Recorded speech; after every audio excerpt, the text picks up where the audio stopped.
What's good, everybody? It's your man, Eddie Sage. If you could, real quick, before we start this video, go ahead and like that and subscribe real quick if you're new to this channel.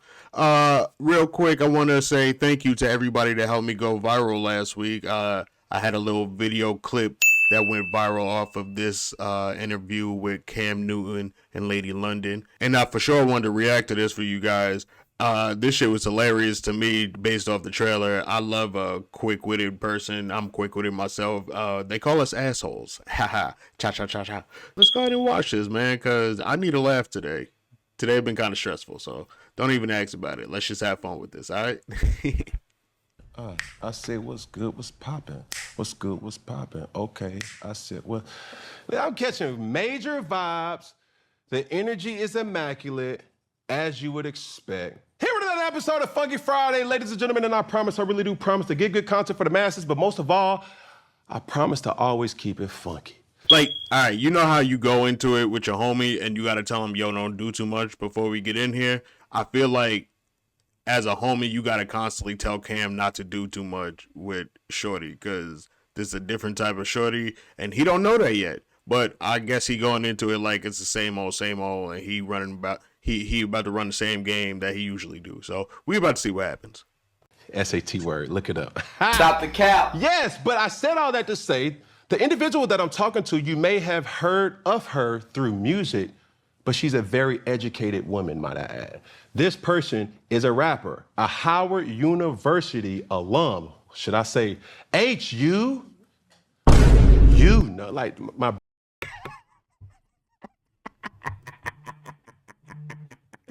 Yo, she already know it's about to be a long day. Don't even worry about it. Oh, shit. I'm getting phone calls. Yeah, don't even worry about it. She already know it's about to be a long day. Brother went there, so therefore I should have the right to kind of say that. Sister-in-law, just a little bit. Okay, keep it going. And star of her own upcoming docuseries, I present to some and introduce to others, Lady London. How are you? How you doing? How you doing? For real, how you doing? Real question. I'm good. Okay. I'm good. Good. You still got your gloves off? Yeah, I took them off. You took them from me earlier. They're pink though, like your outfit. I thought you was gonna wear them. No. See, one thing about this, this street still go one way. Oh. So I don't know what you was trying to do with that pink word, but you know what I'm saying, what they say, real men wear pink. Right. You know, I'm in my killer come, killer, Yeah. killer. Let's pull a range around the back, the pink one. You feel what I'm saying? Yeah. But how you doing? How you thugging? I feel good. How are you? The energy is good. I think every time I have an opportunity to sit across from a person, you pick up energy, you pick up, you know, just the flow of that particular person. Yeah. And like, I got to come to you correct, you know what I'm saying? Because I feel like, watch how you talk to me, watch how you handle me, you know what I'm saying? Just is what I've observed. But before we get into all that, let's talk about your docuseries that you have with Tubi. I have a docuseries coming out on October 10th. Okay. It's a 3-part series all at once. You'll get it on Tubi. You can sign up for free. About 45 minutes to an hour each episode, and it'll really like just unpack my journey making my first album, which comes out next year. So. Now, just so people know, you do have projects on what they call the musical platforms, DSP. but they are not albums, they're projects. Right. Yeah, I have a mixtape out called Lady Like the Boss Tape, available on like SoundCloud and YouTube, and then on DSPs I have an EP, extended EP called Soul. So yeah. So there's so much that I want to kind of talk about, but this is the thing. When we were talking very briefly, I feel like he fumbling over his words already, and it's not even 5 minutes in. You know what I'm saying? Like, he feel like he about to go into it with his A game, and it's not about to happen like that. I'm about to laugh hysterically, so don't mind me. If you don't hear me laughing, just look at me while this shit is going on. off camera, the thing that makes you different is you're very educated. And I don't think that's highlighted enough. Very, attractive. And It was at this moment that he knew. He fucked up. Understanding that this is not the norm when it should be. And what I mean by that is when you hear female rappers or woman rappers. Damn, if you gotta over-explain this shit, it's not gonna hit, bro. If you gotta over-explain this shit, it's not gonna hit. Man, this pink is fucking me up right now. This pink is just as corny as what he about to say. You're selling the stereotypical type things. But for you, being in this lane, how have you been able to stay true to everything that you represent? I think it isn't difficult for me. I don't have a mistake of identity. I think I came into this game knowing exactly who I was and who I wasn't willing to be in order to reach certain thresholds. So I think it's coming around. We're experiencing a certain dynamic right now in music, but I see a shift on the way. So I'm gonna stay steadfast in what I'm doing so that I'm right where I need to be when opportunities. Has it been harder than expected? Yeah, very difficult. What's the stigma that you have to fight through? I think people just don't want to think. Gen Z is a very simple-minded consumer group. So, we come from the people that can listen to 4-minute, 5-minute songs and ingest them. And then now songs are like 1 minute and 58 seconds. The attention spans aren't even there anymore. So I think the hardest thing we come from the people that can listen to 4-minute, 5-minute songs and ingest them. And then now songs are like 1 minute and 58 seconds. The attention spans. Yo. Them shits is hard. I don't even know if she made those shits or somebody made it for her or if those is actually like official, but them pants is hard. Them pants and shoes, yeah, them shits is hard, bro. And look at this nigga, bro. Look at this nigga, bro. Look at this nigga, bro. What? Hold on, cause y'all don't hear me, bro. Y'all hear? Let me get my big headed ass out the way. Look at this nigga, bro. The fuck is happening? This nigga. Oh my god. Oh my god. Ah, boy. Cam.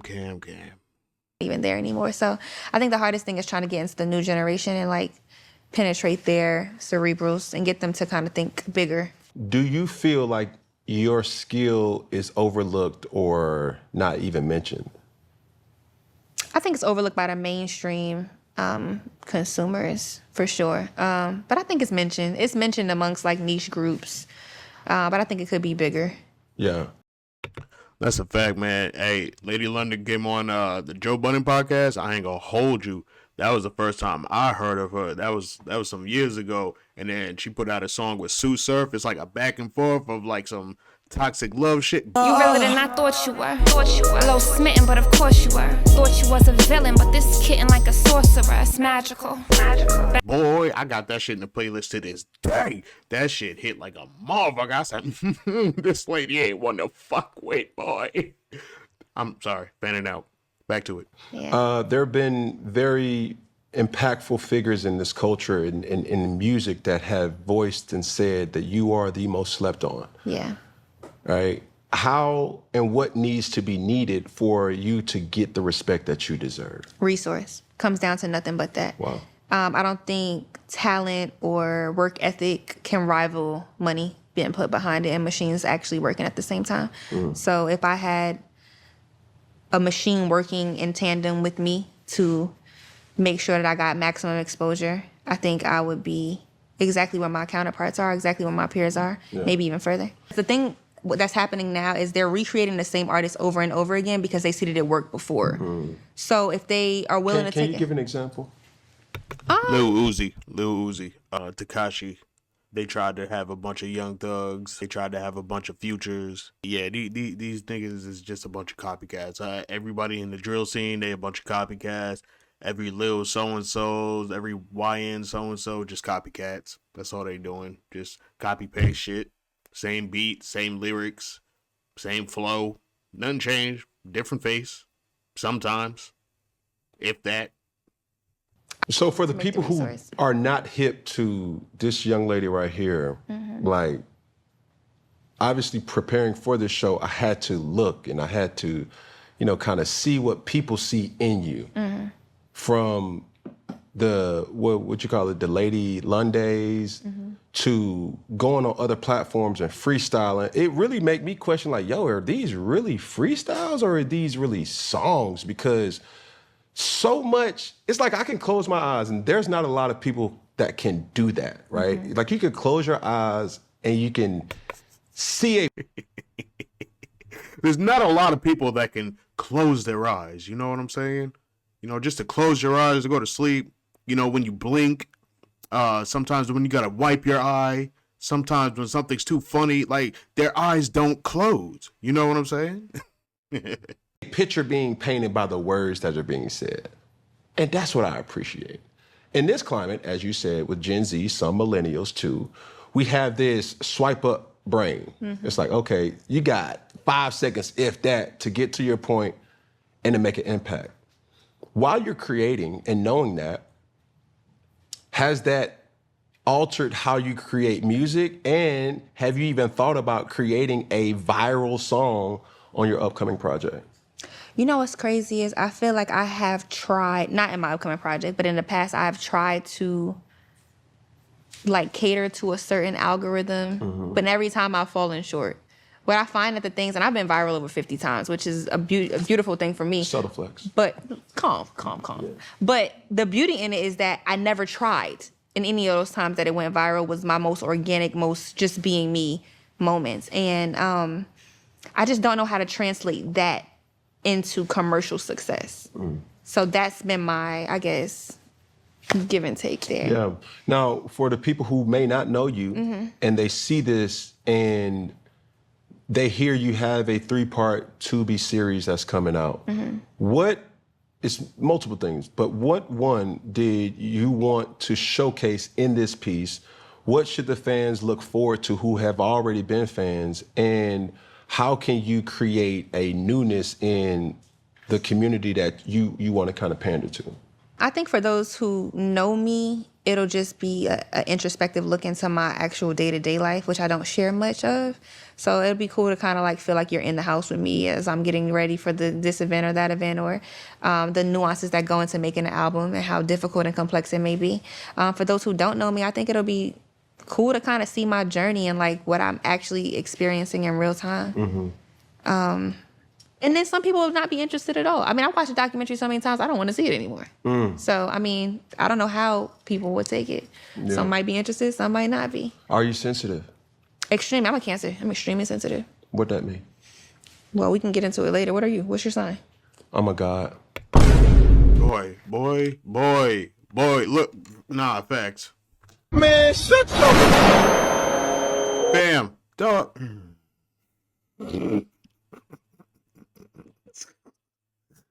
Yo, did I say at the beginning, bro, he gonna try that same old tire fucking, I'm a god. I ain't about to get shit from this nigga, bro. You ain't about to get no intellectual Nathaniel about this nigga. Look at her face. She's not having it, bro. She's like, all right, bro. I thought we was going good, and then you just fucked it up, bro. Just fucked it up. We was having casual, cool conversation. Then, oh my god. All right, egotistical motherfucker. Check. The God that I serve said I'm a direct reflection of him. Okay. Oh shit, this nigga dead. Oh no, when this happens. Yo, that silence was so fucking loud, bro. Golly. God also illustrated the stars as signs and symbols to paint the image to Abraham, so it's definitely constellations and things like that are talked about in the Bible as well. But we can get into when's your birthday. I can redirect the question. Okay, every day is my birthday. Okay, fabulous. Love that. Yeah. Like there's like a part of me that's like Kanye West, and then there's also a part of me that like TD Jakes. And I'm just trying to Fuck do ask that you a mean? question. I'm sorry, it's just May 11th, 1989. I was born on a Sunday, Mother's Day. I am my mom's favorite son. She would never admit it, but I'm sorry. Real quick. Okay, that's what. I seen that a bunch of times on Instagram and shit. They found out his birthday was actually on a Thursday, and it was like Why the fuck would you lie about that? Like, what was the point in all that? I think that to be true. Got it. She has In his defense, he said he thinks that to be true. So, delusion is a strong concept in Cam Newton's mind. 2 other sons. That means that vagina was powerful. That was TMI, but needless to say, That vagina is powerful.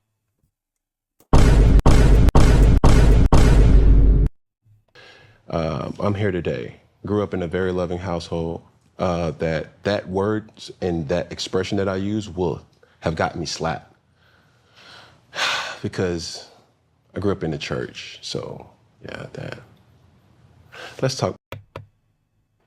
That was the wildest drive, bro. Like, what the fuck? Nigga was like this everywhere just now. What the? He just spewing shit right now, bro. He just saying shit. He must be on the psychedelic, bro. More about you and that list like me. You being a Cancer, what does that have to do with?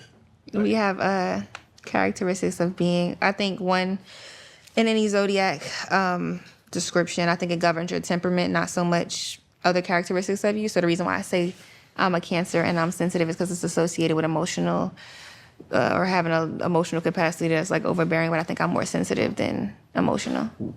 What are the days and the dates for the Cancer? June 22nd to July 21st. I got 2 kids that are Cancers then. Nice. No, Sweet kids, nice kids. no, for sure. Heavily emotional. But they my dogs, though. Sure, they're just misunderstood. No.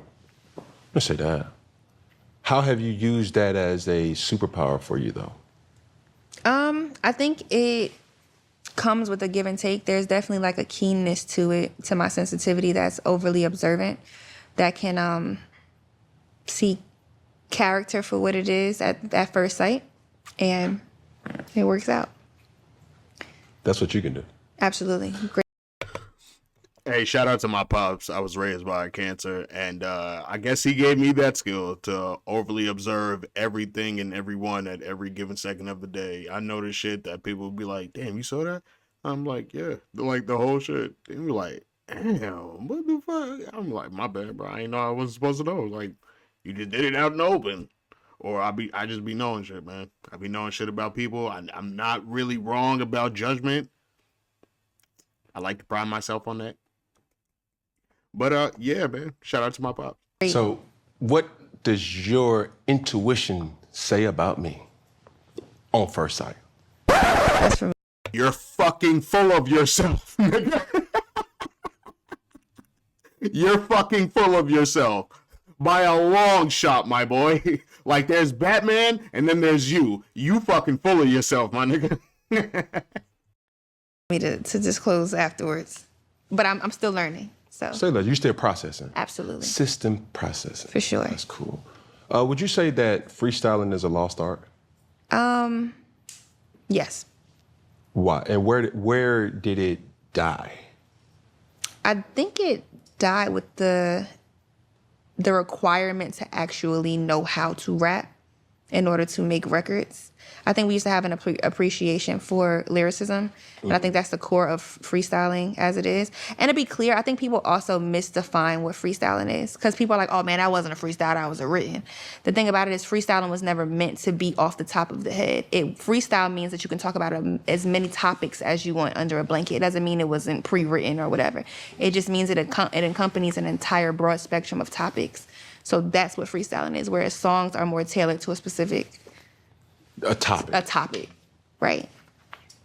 So being that it may of you being such a eclectic thinker, right?